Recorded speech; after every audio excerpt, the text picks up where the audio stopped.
Alright guys, here's the promised video I made, or I said I'd make, showing you a little bit about a Unertl.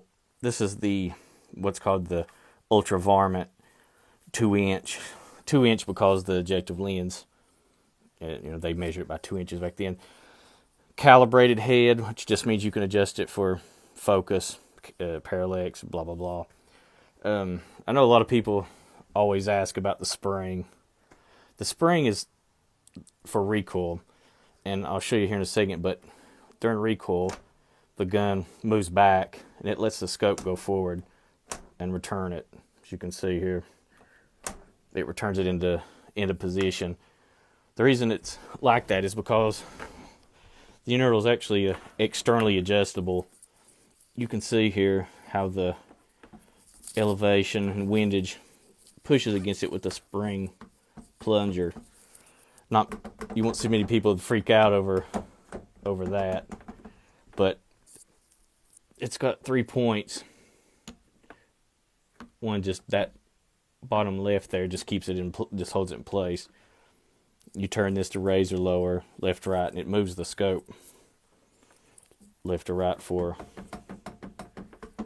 adjustment.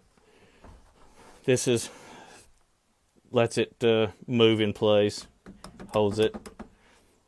One of the things about a Unertl is people think that the higher the recoil, the more tension you need, but that's not true. If you're shooting a rim fire, you need to put it up pretty tight, but something like this, center fire, you don't really need it to be much.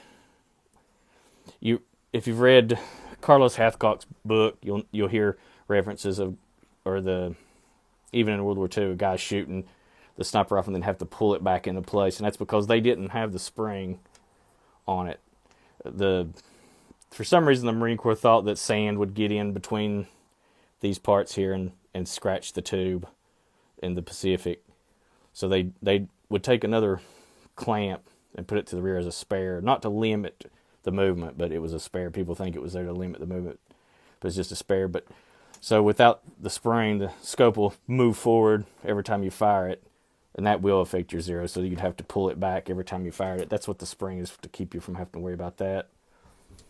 It's got a lens cover, of course. This is to adjust it. You've got this, a little rusted there. This is a restored one. But you loosen this piece, it lets you adjust for your focus. It cams the inside of it. It's pretty simple. It's not, it's not that complicated. The rear